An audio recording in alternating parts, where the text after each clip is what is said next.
வானொலியில் நீங்கள் கேட்டு மகிழ்ந்த தென்கட்சி கோ. சுவாமிநாதன் அவர்களின் இன்று ஒரு தகவல் கதை தொகுப்பினை கேட்கலாம். நம்மளில் சில பேர் ரொம்ப தைரியமாக இருப்பாங்க. நாம் கூட சொல்கிறது உண்டு, அந்த ஆளுகிட்ட வர்றதுக்கு எமன் கூட பயப்படுவான் அப்படின்னு சொல்கிறது உண்டு. தைரியசாலிகளை நெருங்கிறதுக்கு எமன் பயப்படுவான் அப்படின்னு சொல்கிறது உண்மை தான். அது பொய் இல்லை. மன வலிமை இருக்குது பாருங்கள், அது மனுஷனை காப்பாற்றும். இது மருத்துவ ரீதியான உண்மை. உடல் கோளாறுகள் மன ஆரோக்கியத்தை பாதிக்கும். மன எழுச்சி, மன போராட்டம் இதெல்லாம் உடல் இயக்கத்தில் மாறுதலை உண்டாக்குது. சில வகையான நோய்களுக்கும் மனசுக்கும் இருக்கிற சம்பந்தம் என்னங்கிறத பற்றியெல்லாம் இப்போ ஆராய்ச்சி பண்ணுறாங்க. ஆஸ்மா, மூட்டு வலி, பெருங்குடல் அழற்சி, உயர் இரத்த அழுத்தம், சோரியாசிஸுங்கிற தோல் வியாதி, வயிற்று புண்ணு, இந்த தைராய்டு நச்சுத்தன்மை, இது மாதிரி நோய்களை உண்டாக்குறதுல மனசோட பங்கு என்னங்கிறத பற்றியெல்லாம் ஆய்வு பண்ணி பார்த்துருக்குறாங்க. எதுக்கு எடுத்தாலும் சோர்ந்து போகிறது, தோண்டு போகிறது, இப்படிப்பட்ட மனவாகு, அதோட யாரும் நமக்கு உதவ முடியாது அப்படிங்கிற மனோபாவம், கைவிடப்பட்ட மனநிலைமை, இதெல்லாம் நோயோட தீவிரத்தை ரொம்ப அதிகரிக்க செய்யுதான். இவங்கெல்லாம் அந்த கைகால் வலிக்குது, உடம்பு அசதியாக இருக்குது, தூக்கம் வரல, முதுகு வலிக்குது, உடம்பில் உணர்ச்சி குறையுது, கைகால் விரல்லாம் மரத்து போகுது, இப்படி ஏதாவது சொல்லிக்கிட்டு டாக்டர்களை தேடி வந்துக்கிட்டு இருப்பாங்க. நெஞ்சு வலி யாருக்கு வருது தெரியுமா? பதற்றம், போட்டி மனப்பான்மை, அளவுக்கு அதிகமான வேகம், துடிப்பு, பேராசை, இதுலேயும் கட்டுப்பாடு, நேரம் தவறாமை, அப்புறம் இதெல்லாம் உள்ள மனவாக உள்ளவங்க இருக்கிறாங்கல்ல, அவங்க பெரும்பாலும் நெஞ்சு வலிக்கு ஆளாயிடுறாங்களாம். ஃப்ரீட்மேன் அப்படிங்கிறவர் நிறைய ஆராய்ச்சியெல்லாம் பண்ணி பார்த்துட்டு இதை உறுதிப்படுத்தியிருக்கிறார். அவர் பண்ணின ஆராய்ச்சியில் என்னெல்லாம் தெரிய வந்தது தெரியுமா? பொறுப்பு அதிகம் உள்ளவங்களுக்கு கண்டிப்பாக இரத்த அழுத்தம் வரும், அதிகமாக இருக்குமா. அதே மாதிரி கண்டிப்பாக இருக்கிறாங்கல்ல, அவங்களுக்கும் இரத்த அழுத்தம் அதிகரிக்குமா. இரத்த அழுத்தம் தனக்கு அதிகமாக இருக்குங்கிறத தெரிஞ்சுக்கிட்டவங்க தலைவலி, மயக்கம், இந்த தலை சுத்தல், அசதி, இது மாதிரியான உணர்வுகளை அவங்களுக்கு வந்துடும், அது மாதிரி உணர்வு. ஆனால் உண்மை என்ன தெரியுமா? இதெல்லாம் இரத்த அழுத்தத்தினால இல்லை, இரத்த அழுத்தம் கட்டுப்பாட்டுக்குள்ளே இருந்தால் கூட இவங்க இப்படி நினைக்கிறாங்களாம். இதுக்கு காரணம் மனசு தான் அப்படிங்கிறார் அவர். சில பேர் எப்படி தெரியுமா? ஒருத்தர் மாரடைப்பால் இறந்து போனார் அப்படின்னு கேள்விப்பட்டால் போதும், இறந்து போகிறதுக்கு காரணம் இதயம்தான் அப்படிங்கிற பீதியால், இதய தளர்ச்சி அப்படிங்கிற மனநோயால் பாதிக்கப்படுறார். இவங்கெல்லாம் அடிக்கடி தங்களுடைய இதய பகுதியை தொட்டு பார்த்துக்குவாங்க, நாடியை பிடிச்சி பார்த்துக்குவாங்க, அடிக்கடி மூச்சை உள்ளுக்கு இழுத்து வெளியில் விட்டு வலி வருதா அப்படின்னு பார்த்துக்கிட்டு இருப்பாங்க.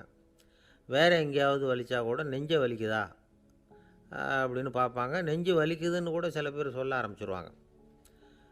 ஆஸ்மாவுக்கும் மனசுக்கும் சம்பந்தம் உண்டு. தீர்வு காண முடியாத மன போராட்டங்கள் எல்லாத்துக்கும் அடுத்தவங்களையே சார்ந்து இருக்கிற மனநிலை, இதெல்லாம் ஆஸ்மாவினுடைய தீவிரத்தை அதிகப்படுத்திடும். பயம், இது எப்படின்னா என்ன நடக்குமோங்கிற பதற்ற நிலை, அப்புறம் இந்த பயம், இதெல்லாம் சுவாசித்தலை அதிகரிக்க செய்யுது இல்லையா.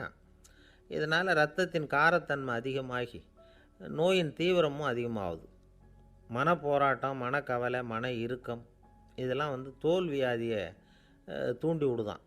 இது மாதிரி இன்னும் எவ்வளவோ இருக்குது. அதனால் இன்றைக்கி நமக்கு தேவை என்னென்னா மன வலிமை, மலர்ந்த முகம், இது ரெண்டும் இருந்துட்டுதுன்னா பலவிதமான நோய்கள் நம்மக்கிட்ட நெருங்கி வராது. டாக்டர், என்ன நெருங்காமல் இருக்கிறதுக்கு நான் ஒரு காரியம் பண்ணுறேன் அப்படின்னார் ஒருத்தர். அவர் என்ன அர்த்தத்தில் சொன்னார்னா, டாக்டர் அவரை நெருங்காமல் இருக்கிறதுக்கு அவர் ஒரு காரியம் பண்ணுறாராம். நண்பர்கிட்ட சொன்னார். நண்பர் கேட்டார், அது என்ன காரியம் பண்ணுற அப்படின்னு கேட்டார். தினம் ஒரு ஆப்பிள் பழம் சாப்பிட்றேன்னார் அவர். ஏன்னா ஆங்கிலத்தில் ஒரு பழமொழி சொல்லுவாங்கள்ல, an apple a day keeps doctor away அப்படிம்பாங்க. ஒரு ஆப்பிள் பழம் சாப்பிட்டா டாக்டர் விலகியே இருப்பார், டாக்டர்கிட்ட போக வேண்டிய அவசியம் இருக்காது அப்படிங்கிறதுக்காக அந்த பழமொழி சொல்கிறது. என்ன, நான் யாருமே நெருங்காமல் இருக்கிறதுக்கு நான் ஒரு காரியம் பண்ணுறேன்னார் இன்னொருத்தர். டாக்டர் நெருங்காமல் இருக்கிறதுக்கு ஆப்பிள் பழம் சாப்பிட்றேன்னார் அவர். என்னை யாருமே நெருங்காமல் இருக்கிறதுக்கு நான் ஒரு காரியம் பண்ணுறேன்னார் இன்னொருத்தர். அது என்னன்னு கேட்டோம். தினம் ஒரு பூண்டு சாப்பிட்றேன்னார். ஏ கார்லிக் எ டே கீப்ஸ் எவ்ரிபடி அவே அப்படின்னு அதுக்கு ஒரு புது விளக்கமும் கொடுத்தார். காசி மாநகரத்தை பிரம்மதத்தன் அப்படிங்கிற ராஜா ஆட்சி பண்ணிட்டு வந்தார். அவர் ஒவ்வொரு வருஷமும் ஒரு திருவிழா நடத்துறது வழக்கம். எல்லா தேசத்திலிருந்தும் எல்லா வகையான ஜனங்களும் அதில் வந்து கலந்துக்குவாங்க. ஒரு சமயம் அது மாதிரி விழா நடந்துக்கிட்டு இருந்தது. வைகுண்டத்திலேருந்து தேவலோகத்திலேருந்து நிறைய தேவகுமாரர்கள்லாம் காசி நகருக்கு அப்போது வந்திருந்தாங்க.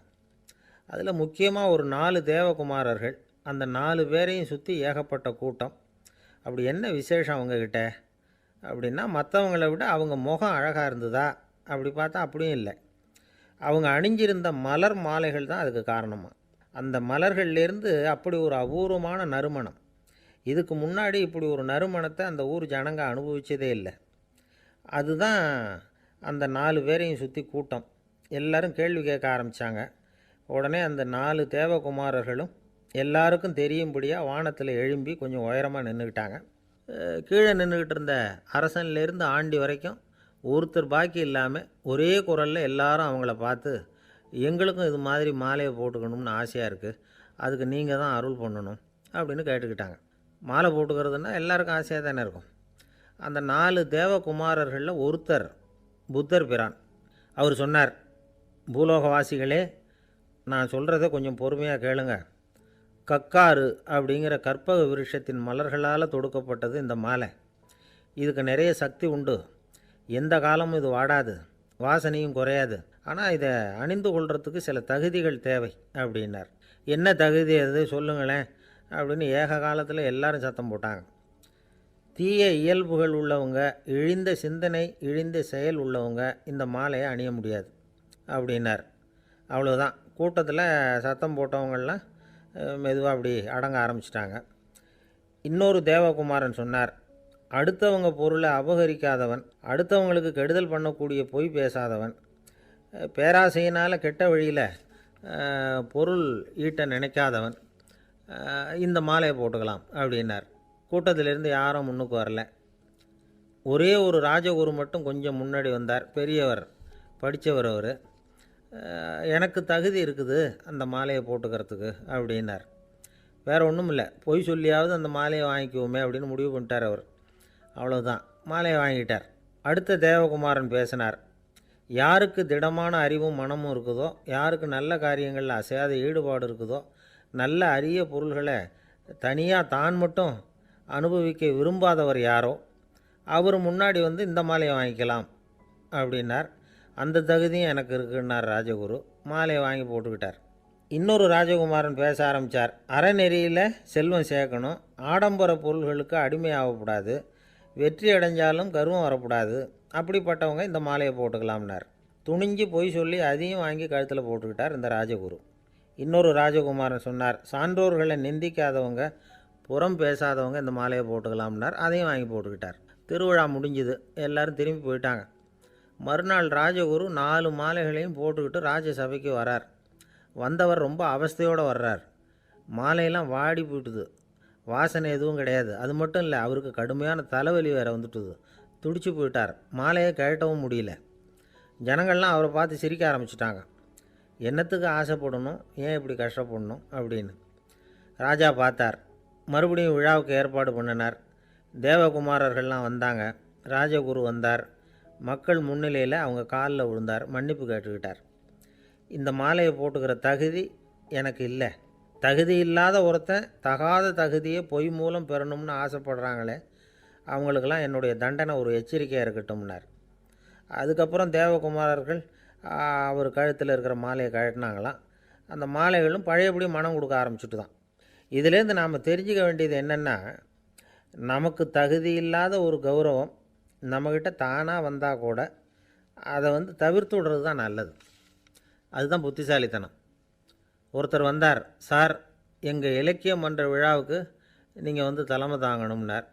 உடனே இவர் சொன்னார், பேச்சாளர், சார், இலக்கியத்தை பற்றி பேசுகிற தகுதி எனக்கு இல்லையே அப்படின்னார்.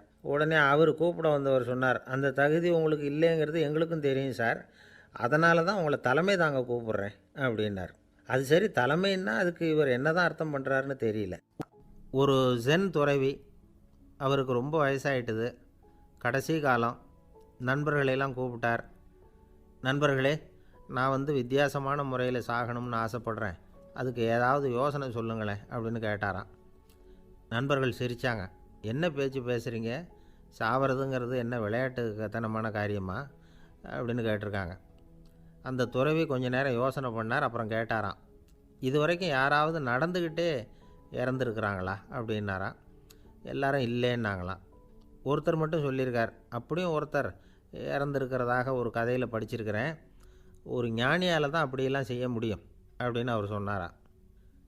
சரி, அப்படின்னா அந்த முறை நமக்கு வேணாம்.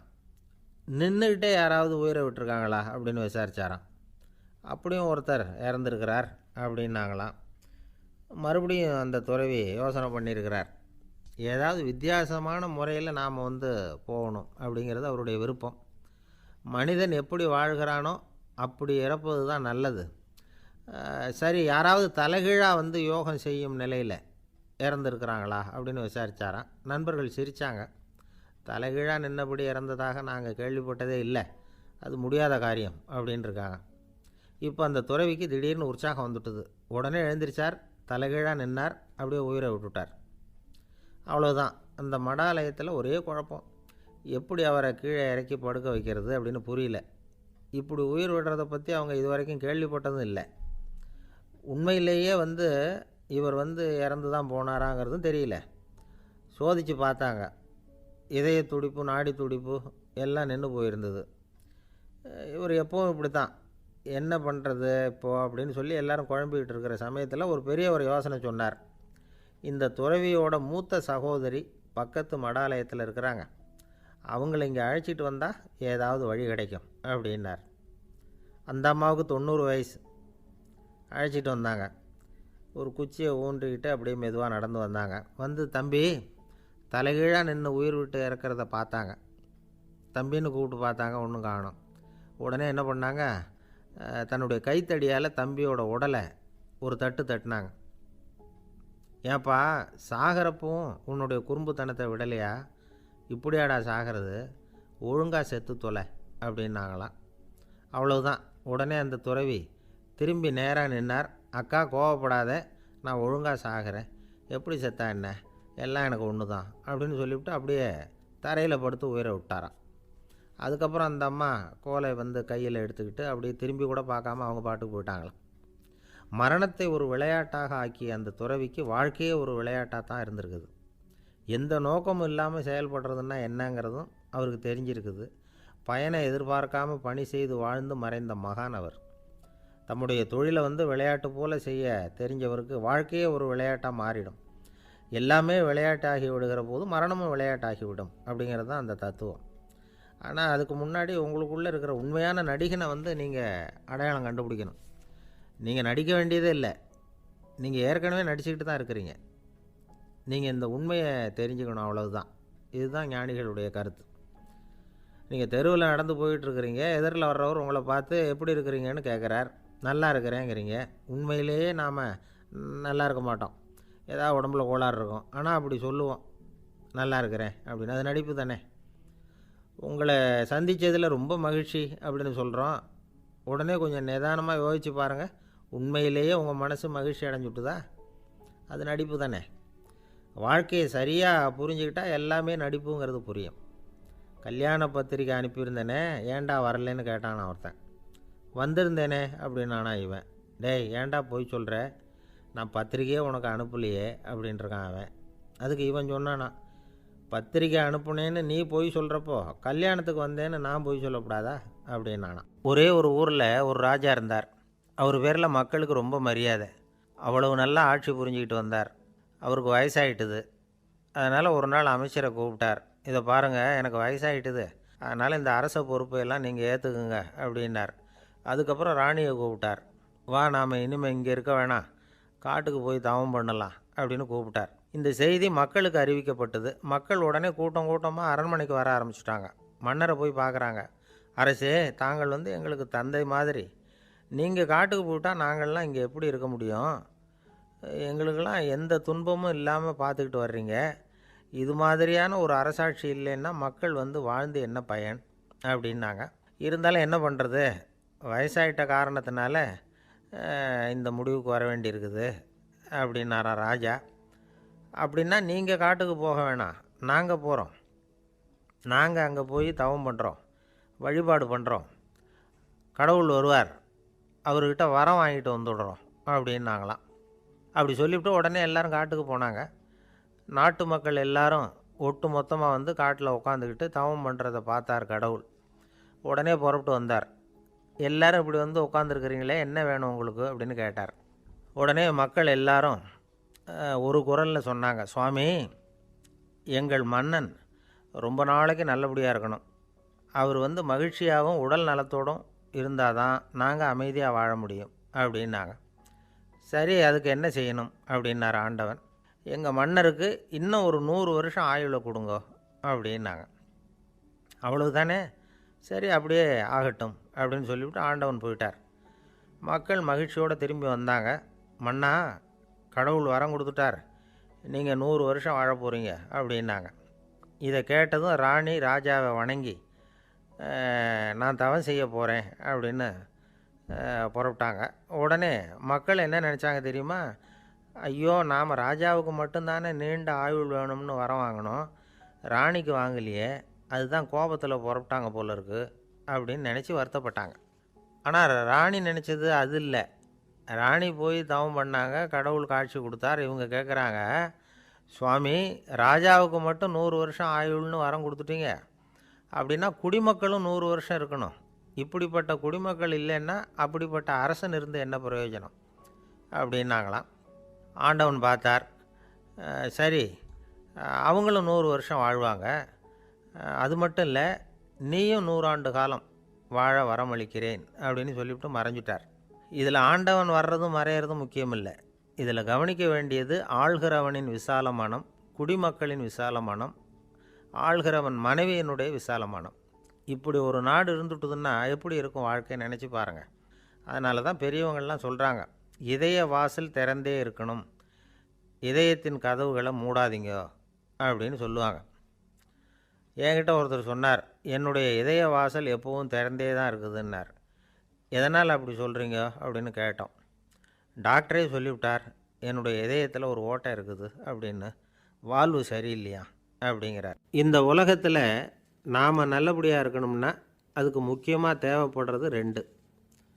ஒன்று செல்வம், இன்னொன்று அறிவு. சரி, இது 2ல் சிறந்தது எது அப்படின்னு ஒரு கேள்வி கேட்டால் என்ன பதில் சொல்கிறது? இதே கேள்வியை ஹஸ்ரத் அலி அவர்கள்கிட்ட கேட்டாங்களாம். அவர் ஒரு பெரிய அறிஞர். கேள்வி கேட்டவங்களும் சாதாரண ஆட்கள் இல்லை, இவங்களும் அறிஞர்கள். ஒரு நாள் ஹஸ்ரத் அலி அவர்கள்கிட்ட 10 அறிஞர்கள் வந்தாங்களாம். ஐயா, நாங்கள் 10 பேரும் உங்ககிட்ட ஒரே கேள்வியை தான் கேட்க வந்திருக்கிறோம், ஆனால் எங்கள் 10 பேருக்கும் நீங்கள் தனித்தனியாக பதில் சொல்ல முடியுமா அப்படின்னு கேட்டிருக்காங்க. அதாவது அவங்க ஒரே கேள்விக்கு இவர்கிட்ட இருந்து 10 விதமான பதில் எதிர்பார்க்குறாங்க. சரி கேளுங்க, என்ன கேள்வி அப்படின்னார் அவர். அப்போ தான் அவங்க கேட்டாங்களாம், செல்வம், அறிவு, இது 2ல் சிறந்தது எது? இதுதான் கேள்வி. ஹஸ்ரத் அலி என்ன பண்ணார் தெரியுமா? அவங்கள ஒவ்வொருத்தராக கூப்பிட்டார், ஒவ்வொரு விதமான பதிலை சொல்லி அனுப்புனார். முதல்ல ஒருத்தரை கூப்பிட்டார், சொன்னார், அறிவுங்கிறது தீர்க்கதரிசிகள், ஞானிகள், மகான்கள் இவங்களோட பரம்பரை சொத்து. ஆனால் செல்வங்கிறது கொடுங்கோலரின் ஆயுதம், அதனால் அறிவு தான் சிறந்தது அப்படின்னார். 2வது ஆளை கூப்பிட்டார், உங்ககிட்ட செல்வம் இருந்தால் நீங்கள் தான் அதை காப்பாற்றணும், ஆனால் அறிவு வந்து உங்களை எப்பவும் காப்பாற்றும், ஆகவே அறிவு தான் சிறந்தது அப்படின்னார். 3வது ஆளை கூப்பிட்டார், செல்வந்தனுக்கு எப்போதும் விரோதிகள் அதிகம், ஆனால் அறிஞனுக்கு நண்பர்கள் அதிகம், அதனால் அறிவு தான் சிறந்ததுன்னார். அடுத்தவரை கூப்பிட்டார், செல்வம் அடுத்தவங்களுக்கு கொடுக்க கொடுக்க குறையும், ஆனால் கல்விங்கிறது அதிகரிச்சுக்கிட்டே வரும், கொடுக்கறதுனால குறையாது, அதனால் அறிவு தான் சிறந்ததுன்னார். இன்னொருத்தரை கூப்பிட்டார், அறிவுள்ளவன் எப்பவும் வந்து அதை அடுத்தவங்களுக்கு வாரி வழங்கிக்கிட்டே இருப்பான், அதனால் அவங்ககிட்ட தாராளத்தன்மை இருக்கும், ஆனால் செல்வந்தன்கிட்ட கஞ்சத்தனம் தான் இருக்கும், அதனால் அறிவு தான் சிறந்ததுன்னார்.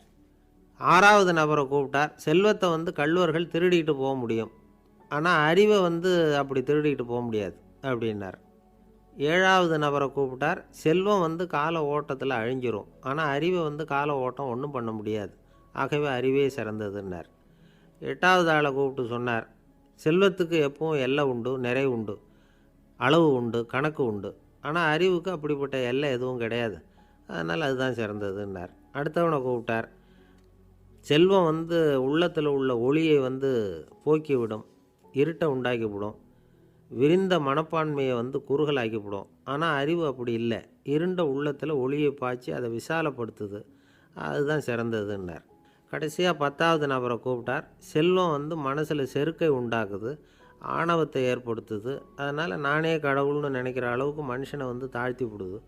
ஆனால் அறிவு வந்து பணிவையும் பண்பாட்டையும் வளர்க்குது, அதனால் அறிவு தான் சிறந்ததுன்னார். ஆக இப்படி 10 பேருக்கும் 10 விதமாக பதில் சொன்னது மூலமாக ஹஸ்ரத் அலி அவர்கள் அறிவு தான் செல்வத்தை விட சிறந்தது அப்படிங்கிறதுக்கு 10 காரணங்களை சுட்டி காட்டியிருக்கார். அந்த அறிஞர் 10 பேர் கேட்ட ஒரே கேள்விக்கு 10 பதில் சொன்னார். நமக்கு வேண்டிய ஒருத்தர் 10 பேர் கேட்ட கேள்விக்கு ஒரே பதில் சொல்லி சமாளித்தார். கேள்வி என்ன தெரியுமா? என்கிட்ட வாங்கின கடனை எப்போயா திருப்பி கொடுக்க போகிற? இதுதான் அந்த 10 பேரும் கேட்ட ஒரே கேள்வி. இந்த மாதம் 26ஆம் தேதி தந்துடுறேன் அப்படிங்கிற ஒரே பதில் சொல்லி அவ்வளவு பேரையும் இவர் அனுப்பி வச்சுட்டாராம். எல்லாரும் போனதுக்கப்புறம் இவரை தனியாக கூப்பிட்டு கேட்டிருக்கிறாங்க. அது என்ன சார் கணக்கு, 26ஆம் தேதி அன்னைக்கு என்ன அதிசயம் நடக்க போகுது அப்படின்னு கேட்டிருக்காங்க. அதிசயம் அன்னைக்கு இல்லை, அதுக்கு நாளே நடக்க போகுதுன்னாராம். விவரமாக சொல்லுங்கன்னு இருக்காங்க. வேறு ஒன்றும் இல்லைங்க, 26ஆம் தேதி தானே எல்லாரையும் வர சொல்லியிருக்கிறேன், அதுக்கு நாளே நான் புறப்பட்டு தலைமறைவாயிட போகிறேன் அப்படின்னாராம். ரொம்ப பெருமையாக. அளவுக்கு மிஞ்சினால் அமிர்தமும் நஞ்சு அப்படின்னு சொல்லுவாங்க. அது உண்மைதான். ஒருத்தருக்கு அளவுக்கு மீறிய புகழ் வந்துட்டுதுன்னு வச்சுங்க, அது கூட ஆபத்தாக போயிடுறது உண்டு. பழங்காலத்துல எல்லாம் கிரேக்க தேசத்தில் ஒரு பழக்கம் உண்டாம். அதாவது யாராவது ஒருத்தரை நாடு கடத்தணும்னா அதுக்கு ஒரு வழி உண்டு. அதாவது ஒருத்தரை நாடு கடத்தணும்னு மக்கள் விரும்புகிறாங்கன்னு வச்சுங்களேன், அவர் பேரை ஒரு மண்பாண்ட ஓட்டுச்சில்லில் எழுதி அதை வந்து ஒரு குறிப்பிட்ட பொது இடத்துல போட்டுற வேண்டியது, அவ்வளவுதான். இது மாதிரி பல பேர் போட்டுக்கிட்டே இருப்பாங்க, எல்லாம் அப்படியே குவிஞ்சு போயிடும். அந்த ஓட்டாஞ்சில்லு குவியலில் யாருடைய பேர் அதிகமாக இருக்குதோ அந்த நபரை ஒரு 10 ஆண்டுகள் நாடு கடத்தி விடுவாங்க. இது அந்த ஊர் வழக்கமாக. ஒரு நாள் அந்த குவியலுக்கு பக்கத்தில் ஒரு ஆள் நின்றுக்கிட்டு இருக்கிறான். அவன் கையில் ஒரு ஓட்டாஞ்சில்லு வச்சுருக்கிறான். அதில் யாரோட பேரையோ எழுதணும், எழுதி அந்த இடத்துல போடணுங்கிறது அவன் ஆசை. ஆனால் அவன் படிக்காதவன், அதனால் எழுத தெரியல. யாராவது அந்த வழியாக வர்றாங்களான்னு பார்த்துக்கிட்டே நின்றுக்கிட்டு இருந்தான். ஒரு பெரியவர் வந்துக்கிட்டு இருந்தார். அவர்கிட்ட ஓடினான். கையில் இருந்த மண்பாண்ட சில்லை கொடுத்தான். ஐயா, இதில் ஒரு பேர் எழுதி கொடுங்களேன்னா. அந்த பெரியவர் அதை வாங்கி கையில் வச்சுக்கிட்டு, என்ன பேர் எழுதணும் சொல்லு அப்படின்னா. இவன் சொன்னான், அரிஸ்டைடிஸ் அப்படின்னு எழுதுங்க அப்படின்னா. இதை கேட்டதும் அந்த பெரியவருக்கு அதிர்ச்சி. ஏன்னா அவர் தான் அரிஸ்டைடிஸ், தத்துவ மேதை அரிஸ்டைடிஸ் அவர். இருந்தாலும் நான் தான் அதுங்கிறத காட்டிக்காமல் அந்த ஆளுக்கிட்ட கேட்டார். அது சரிப்பா, அரிஸ்டைடிஸுங்கிற பேரை எழுத சொல்கிற, அவர் உனக்கு என்ன கெடுதல் பண்ணார், அவர் பேரை இதில் எழுத சொல்கிறியே அப்படின்னு கேட்டிருக்கார். அதுக்கு இவன் சொன்னானா, அவர் எனக்கு எந்த கெடுதலும் பண்ணலை, அவரை நான் பார்த்தது கூட இல்லை அப்படின்ட்டுருக்கான். அப்புறம் எதுக்காக அவரை வந்து நாடு கடத்தணும்னு நீ ஆசைப்படுற அப்படின்னு கேட்டிருக்கார். இப்போ அந்த ஆள் சொல்கிறான், அரிஸ்டைடஸை பற்றி எல்லாரும் பேசுகிறாங்க, அவர் ரொம்ப நல்லவர், அவர் ஒரு பெரிய அறிவாளிங்கிறாங்க, அவர் ஒரு பெரிய வள்ளல், பேரறிஞர், இப்படி எல்லாரும் சொல்கிறத கேட்டு கேட்டு எனக்கு ரொம்ப அலுத்து போயிட்டுது, அதனால தான் வெறுப்பாயிட்டேன் அப்படின்னு நானும். இதிலேருந்து என்ன தெரியுது? நாம் நல்லவனாக இருக்கிறதுல ஒன்றும் இடைஞ்சல் இல்லை. ஆனால் நம்மளை நல்லவன் நல்லவன் எல்லாரும் சொல்ல ஆரம்பிச்சிட்டாங்கன்னு வச்சுக்கோங்க, அப்போ இடைஞ்சல் ஆரம்பம்னு அர்த்தம். எதுவுமே அளவுக்கு மிஞ்சி போகாமல் பார்த்துக்க வேண்டியது ரொம்ப அவசியம். அளவுக்கு அதிகமாக ஆசைப்படாதவங்களில் ஆப்ரஹாம் லிங்கனும் ஒருத்தரான். அவர் ஒரு தடவை தன்னுடைய நண்பர்கள்கிட்ட பேசிக்கிட்டு இருந்தாராம். ஒருத்தர் கேட்டிருக்கார், ஒரு மனுஷனுக்கு கால்கள் வந்து எவ்வளோ உயரம் இருக்கணும் அப்படின்னு கேட்டாராம். இதுக்கு ஆப்ரஹாம் லிங்கன் சொன்னாராம், அது என்ன, இடுப்புலேருந்து தரையை தொடுற அளவுக்கு உயரம் இருந்தால் போதும் அப்படின்னார். துருக்மேனியாவில் அஷ்காபாத் அப்படின்னு ஒரு நகரத்தில் ஒரு புவியியல் விஞ்ஞானி இருந்தார். அவர் ஒரு நாய்க்குட்டி வளர்த்தார். ஒரு நாள் முன்னிரவு நேரம் ஒரு மேஜைக்கு முன்னாடி உட்காந்து அந்த விஞ்ஞானி ஏதோ கணக்கு போட்டுக்கிட்டு இருக்கிறார். அவருக்கு ஒரு சின்ன பெண் குழந்தை, அது தொட்டிலில் தூங்கிட்டு இருக்குது. அந்த நாய்க்குட்டியும் ஒரு மூலையில் படுத்து அது பாட்டுக்கு தூங்கிட்டு இருந்தது. ஒரே அமைதி. அந்த நேரத்தில் திடீர்னு அந்த நாய்க்குட்டி துள்ளி எழுந்திரிச்சிது. நேராக குழந்தைகிட்ட ஓடிச்சு. அந்த குழந்தைய அது போட்டிருந்த ட்ரெஸ்ஸோடு சேர்த்து கவ்வி தூக்குச்சு. தூக்கிக்கிட்டு வாசல் பக்கம் ஓடிச்சு. நாய்க்குட்டி குழந்தைய கவ்வி தூக்க முடியுமாங்கிற சந்தேகம் உங்களுக்கு இல்லையா? நீங்கள் வந்து நம்ம ஊர் நாய்க்குட்டியவே பார்த்து பழக்கப்பட்டிருக்கீங்க. அதனால் நம்புறதுக்கு சிரமமாக இருக்கும். அந்த ஊர்லெலாம் அது வந்து ரொம்ப ஸ்ட்ராங்காக இருக்கும், ஒரு ஏதோ கண்ணுக்குட்டி மாதிரி இருக்கும். விஞ்ஞானி அதை பார்த்துட்டார். உடனே அந்த நாய்க்கு வந்து வெறி பிடிச்சிட்டுதுன்னு முடிவு பண்ணிவிட்டு தன்னோட கை துப்பாக்கியை எடுத்துக்கிட்டு ஓடி வந்தார். அவர் வெளியில் வந்து நாய்க்குட்டி எங்கே அப்படின்னு பார்த்து தேடுறார். அந்த நேரத்தில் அந்த வீடு வந்து இடிஞ்சு விழுது. காரணம் பூமி அதிர்ச்சி. இப்படி பூமி அதிர்ச்சி உண்டாக போகுதுங்கிறது அந்த நாய்க்குட்டிக்கு முன்னாடியே தெரிஞ்சு போச்சு. அதுதான் குழந்தைய தூக்கிட்டு வெளியில் ஓடி வந்திருக்குது. அது மூலமாக அந்த குடும்பத்தையே காப்பாற்றியிருக்குது அந்த நாய்க்குட்டி. இந்த சம்பவம் நடக்கிறதுக்கு 3 நாளைக்கு முன்னாடியே சில பிராணிகளுக்கு இப்படி நடக்க போகுதுங்கிறது தெரிஞ்சிருக்குதான்.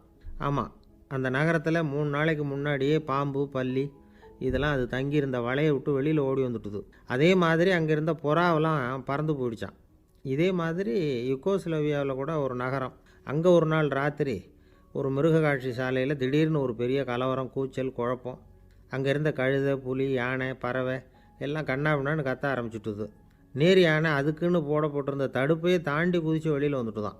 மறுநாள் தான் எல்லாருக்கும் விஷயம் புரிஞ்சுது. அடுத்த நாள் காலையில் அங்கே பூமி அதிர்ச்சி உண்டாயிட்டுது. இப்போ பாருங்கள், அதாவது மனுஷனை போய் தீர்க்கதரிசி அது இதுன்னு சொல்லிகிட்டு இருக்கிறோம். இவனை விட அது பரவாயில்லைன்னு தோணுது. அதாவது மிருகங்கள் ஒன்று நடக்க போகுதுங்கிறத முன்னாடியே புரிஞ்சுக்குதே.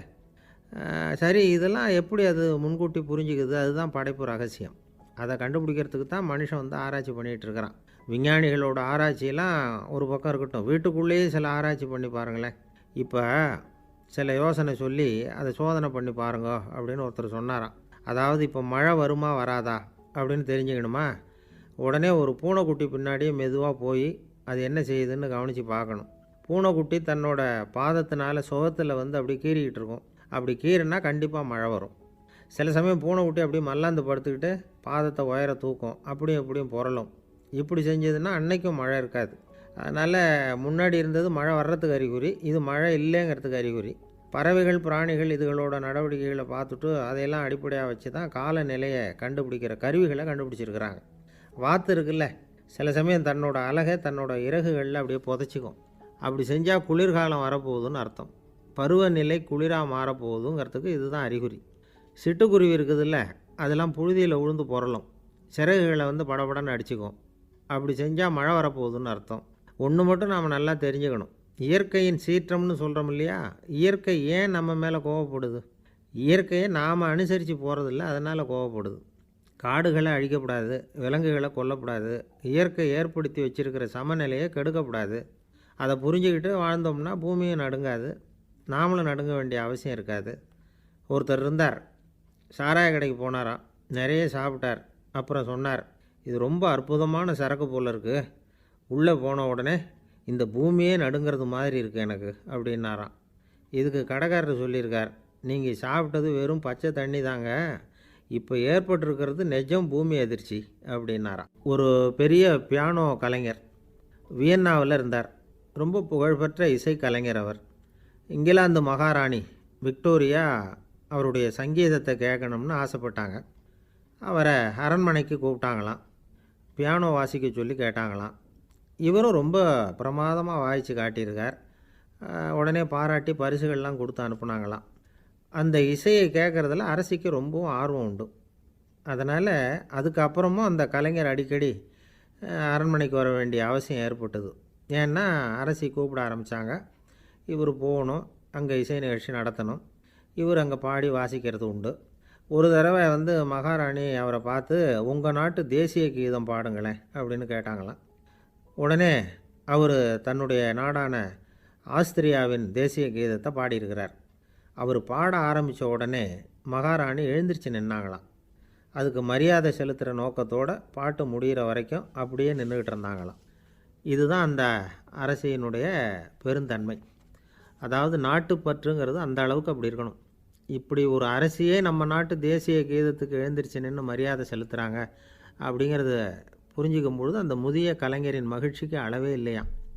அதுக்கப்புறம் அந்த பியானோ கலைஞர் ஒரு நாள் தன்னுடைய நண்பர் ஒருத்தர்கிட்ட பேசிக்கிட்டு இருந்தாராம். அப்போ சொன்னாராம், மகாராணியார் வந்து எனக்கு எவ்வளவோ பரிசுகள்லாம் கொடுத்துருக்குறாங்க. ஒரு தடவை எனக்கு வைரக்கல் பதித்த அணி ஒன்றை கூட பரிசாக கொடுத்தாங்க. ஆனால் அதை விட உயர்ந்த விலை மதிக்க முடியாத அணி என்ன தெரியுமா?